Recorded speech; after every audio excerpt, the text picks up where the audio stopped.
జలపాతం ఇది. ఇక్కడే బాహుబలి మూవీ తీసి అతడు శివలింగాన్ని ఎత్తుకొని తీసుకొచ్చి పెట్టినటువంటి వ్యూ ఇక్కడ మనకు ఇక్కడ కనిపిస్తుంది. కానీ వస్తే మీకు అతడు కింద నుంచి పైకి ఎక్కే అటువంటి విధానాన్ని మనకు అక్కడ క్రేన్లో పైన ఎక్కించి తర్వాత దింపారు కిందికి. ఇది మనకు చూపించేటువంటిది. ఇది మనకు అత్తిరిపల్లి వాటర్ ఫాల్స్ కనుక అబ్జర్వ్ చేస్తే మనకు క్లియర్గా బాహుబలి మూవీలో చూపించినటువంటిది.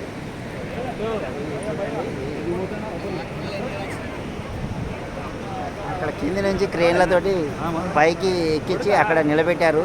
తర్వాత ఎక్కడో గ్రాఫిక్స్లో తీసినటువంటిది కాదు, ఇది ఇక్కడనే తీసినటువంటిది.